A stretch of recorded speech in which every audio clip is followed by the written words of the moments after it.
Hello class.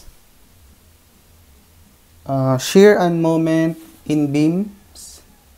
Method of section. Problem 404. Okay, yung instruction is write shear and moment equation for the beams in the following problem. In each problem, let x be the distance measured from left end of the beam. Also, draw shear and moment diagram specifying values at all change of loading positions and at point of zero shear kung meron man. Neglect the mass of the beam in each problem. Okay, so meron tayong simply supported beam na 12 feet yung span. And then may load na 2,000 from left 3 feet.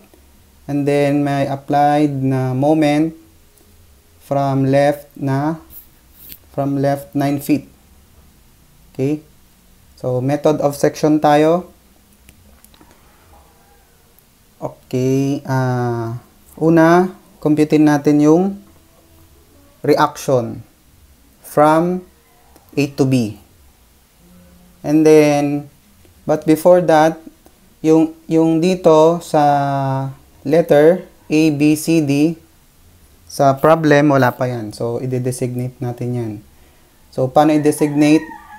Bali, bawat load point may mga letra. So, A, B, C, and D.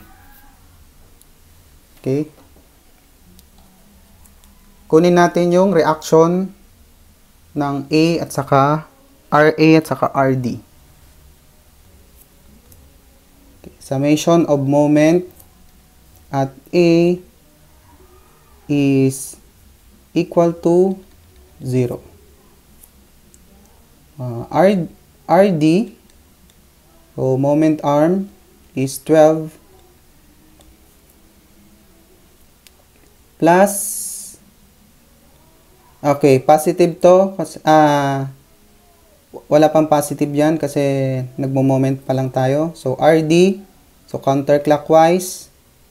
And then, parehas siya kay moment na 4,8 counterclockwise is equal to 2,000 times 3 feet. So, di ko muna pinaglalagyan ng unit. So, RD is equal to 2,000 times 3 minus 4,8 divided by 12. Buksan ko lang yung calculator. 2,000 times 3 minus 4,8 divided by 12. So, meron tayong reaction na 100 pounds. And then, next, summation of moment at D is equal to 0. So, 12 times RA. So, anong rotation yan? Counterclockwise. Then, equal na natin kaagad. So, lahat ng clockwise. Counter, so sorry, 4,8. Then, dito tayo sa D, counter to, and then, ito, counterclockwise din, plus 2,000 times, ano yung moment?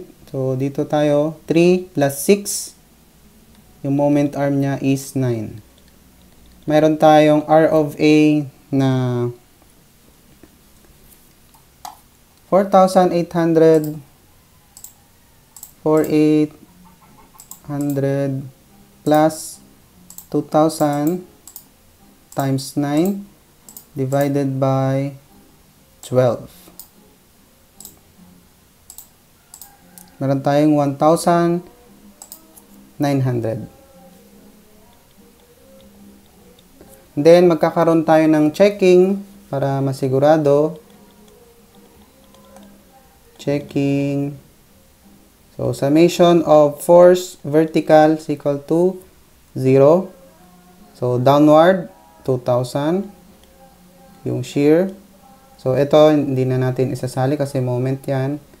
Is equal to RA plus RD. 2,000, rewrite ko lang.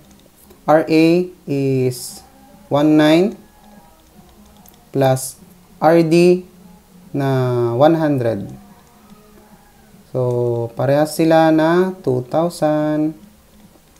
So, okay. Checking lang yan. Then, after natin makuha yung reaction, kailangan natin ng mag-section to create yung equation ng shear at saka moment. Okay? So, magka-cut tayo dito sa section AB. Okay, may nakahanda na yan dyan. Ito. Ayan. Ito yung cut ni AB. So, segment AB. Lagay ko dito, segment AB.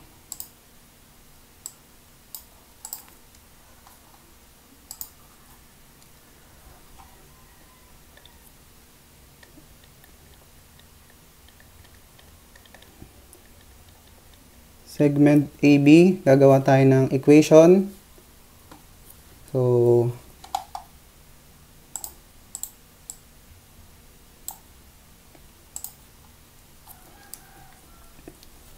equation ng ang validity ng distance is from 0 to x hanggang 3 feet. Yan yung ibig sabihin yan. So, pag nag-create tayo ng equation ng shear, so shear AB is equal to, so yan, ito yung cut natin. And then, nag-designate tayo ng x dito. And then, ito yung reaction RA times na 19. And then, A to B. So, anong direction ni RA? Pa-clockwise. So, positive 19. So, yan. Then, next, create tayo sa moment AB. So, that is equal to, ilan to? 19 times x, yung moment arm. Okay, so yan na si segment AB. Next po tayo si segment BC. Okay. So, copy, paste ko lang dito. Segment BC.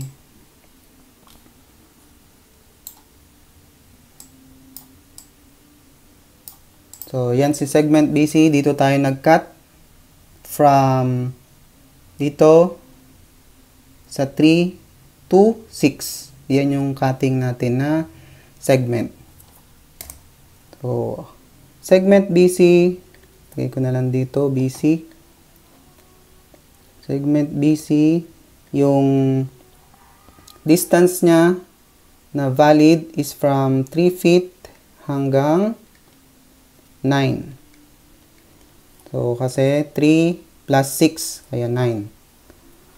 So, meron tayong shear equation, BC equal to, so 19 clockwise, positive. And then, plus, hindi. Yung 2,000, which is negative 1 to negative 2,000. Okay?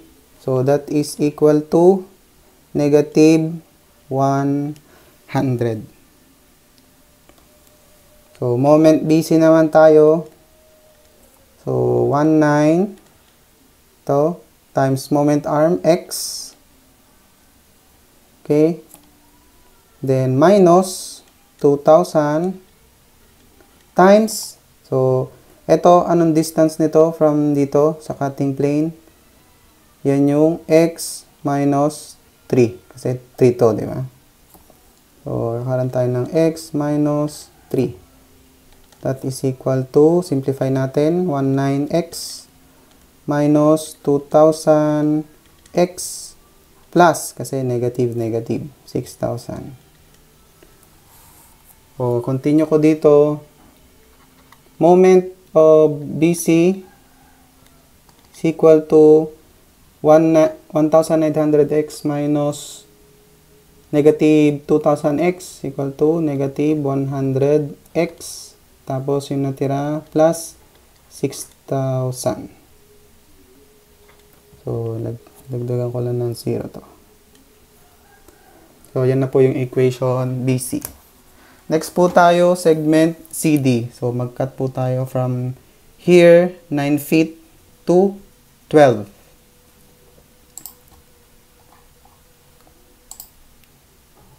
Okay, 9 feet to 12.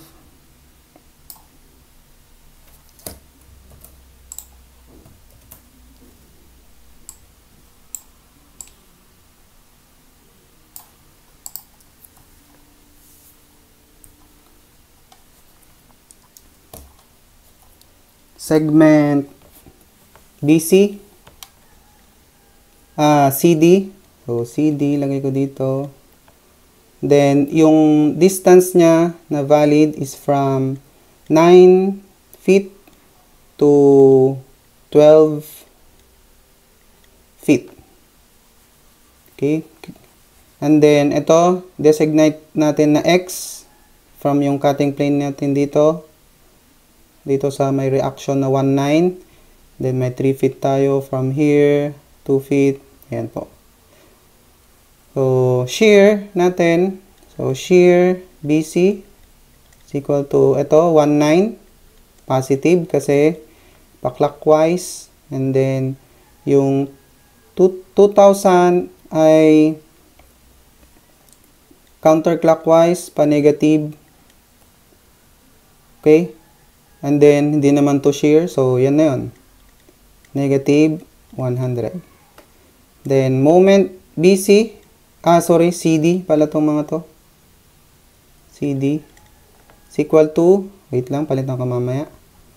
Moment BC is equal to 19 times X.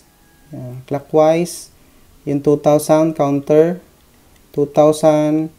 Hindi yan X ha. So, ano yung distance from 2,000 hanggang doon?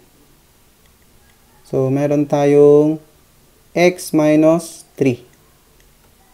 X minus 3. And then, ito, si moment. So, anong direction? Counterclockwise. So, negative, ilan yan? 48. So, wala na siyang X. Kasi, moment na siya. Simplify natin to. So, 19 times X minus 2,000X.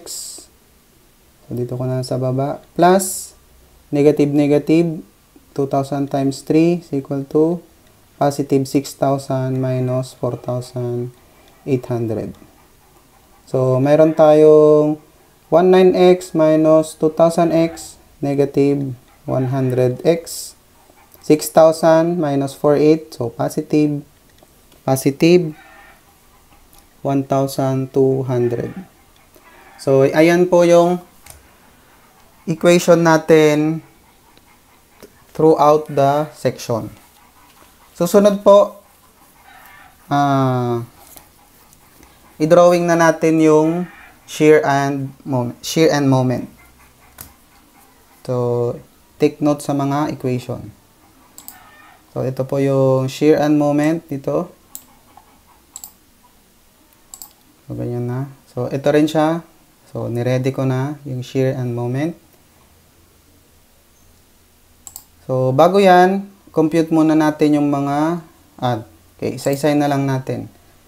Okay. So, shear muna tayo. Section AB. So, ano yung value natin ng section AB na shear? So, ito. Si 19. Diba? Positive. So, pag dinowing ko yan dito, kakaroon tayo ng positive shear. So, yan. May positive shear na tayo dyan. So, lahat yan na section, pag kinat mo, ang shear niyan, 1.9. So, A to B hanggang 3 feet, may 1.9 tayo na value.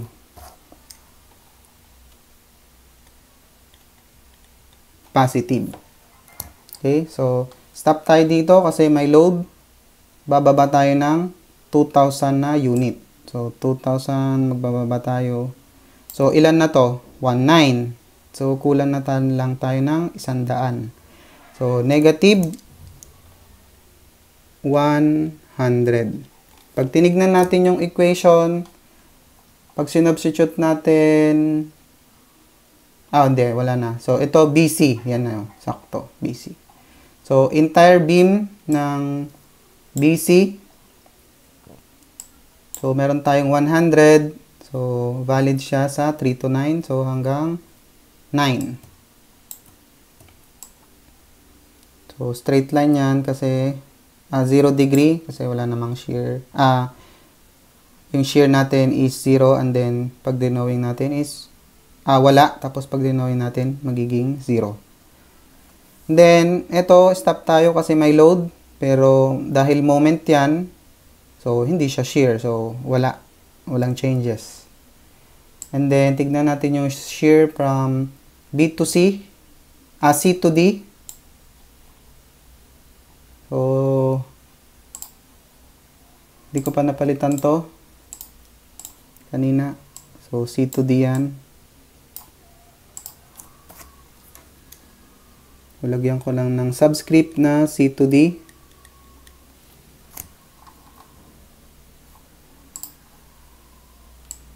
Balikan natin to. So, ang shear natin is negative 100 din. So, dire-diretso lang hanggang dito. So, meron tayong negative.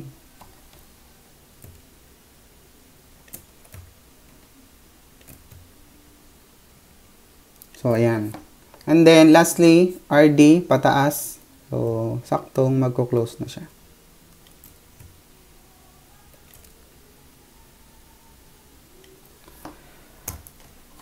Ayan.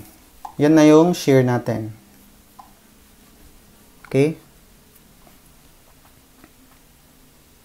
Next, drawing tayo ng moment diagram. So, umpisahan natin sa AB. Ano equation ng AB? Is 1,900x.